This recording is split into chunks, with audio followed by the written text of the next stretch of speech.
Eu ontem fiz uma brincadeira num comentário e vou reproduzi-la com um dos participantes presentes.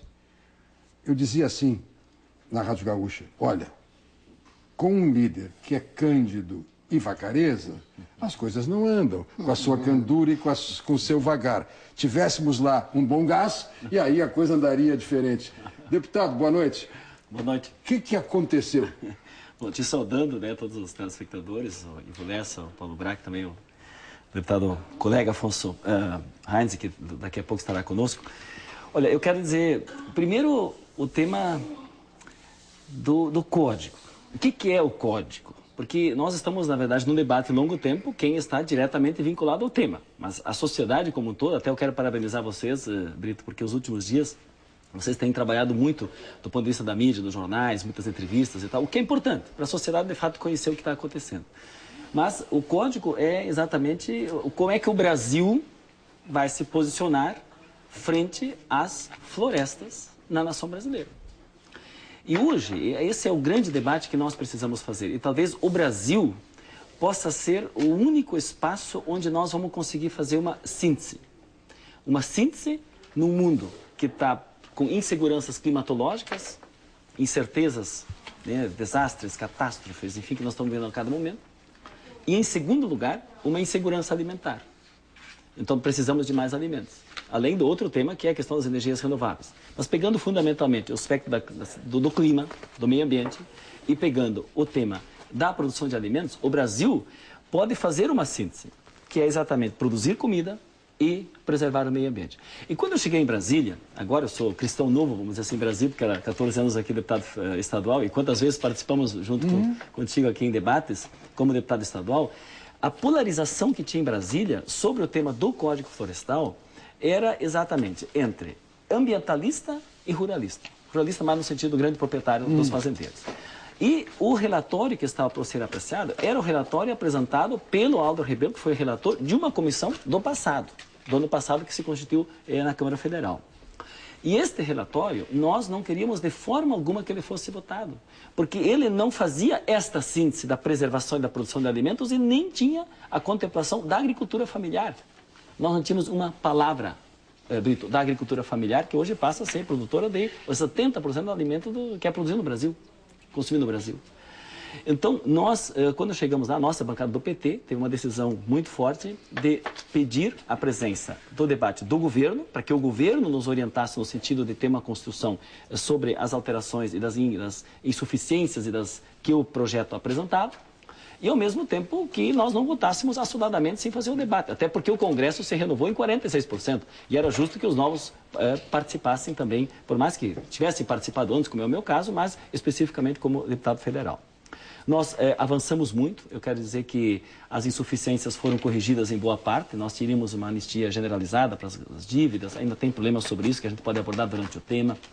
Incluía que a reserva legal, que é exatamente aquela parte que você precisa preservar na propriedade, né, que na nossa região é 20%, no Cerrado é 35%, na Amazônia 80%.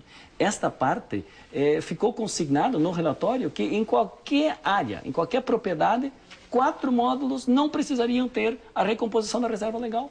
Nós não concordamos com isso.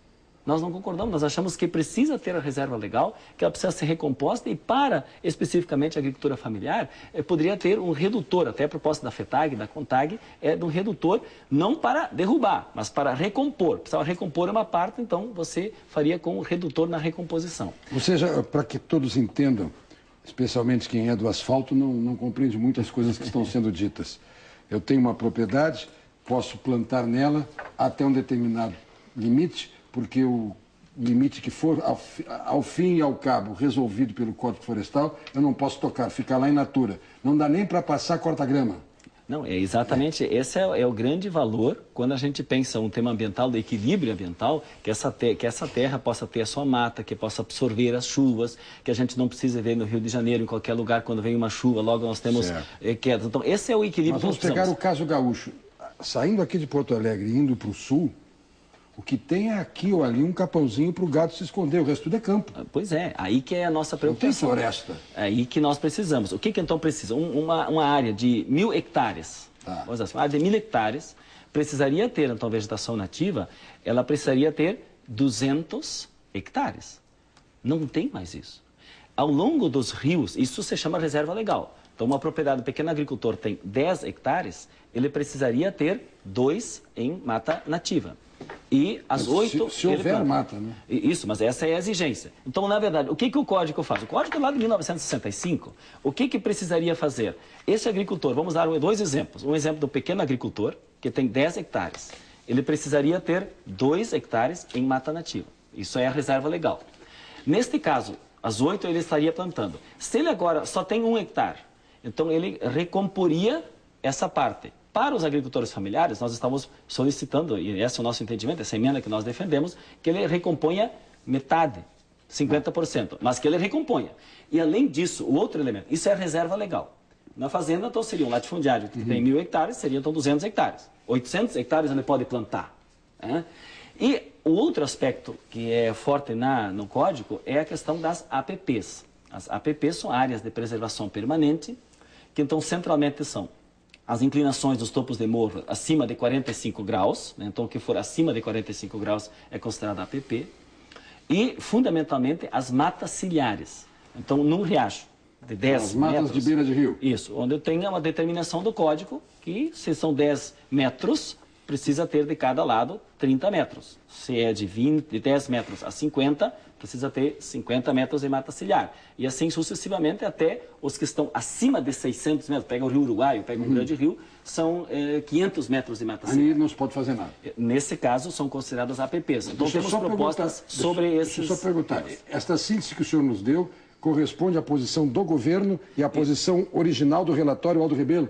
Isso, o início, então, o projeto não nos servia, nem agradava a todos. Claro que alguns estavam muito felizes porque podiam desmatar, não precisavam mais repor, entendeu? Isso nos agradava muito. Nós achávamos que isso era perigoso para o Brasil, para a natureza. Então, nós tratamos elementos, negociamos muito. E a síntese que eu quero colocar aqui, eu fiquei muito feliz com o texto, não 100% satisfeito, mas fiquei, porque ajudei a trabalhar bastante nesse aspecto, nesses dias, para a gente ter um relatório que nós, ontem à noite, às 9 da noite aproximadamente, nós recebemos esse chegando para nós como um acordo entre o governo, entre o relator e entre a base do governo, e trabalhamos, reunimos mais de 1h30 para ler artigo por artigo, né, olhando atentamente, e quando, mais próximo da meia-noite, o relator, Aldo Rebelo, fez o seu pronunciamento, ele apresentou um documento, leu a hora, apresentou os dados, onde tem alterações que não eram aquelas que nós recebemos. E seria uma irresponsabilidade nós concordarmos em votar, além de que a base do governo também, naquela hora, dava sinais de que não votaria mais aquele projeto que o governo tinha trabalhado. Então era justo que jogasse para frente e votar no outro momento.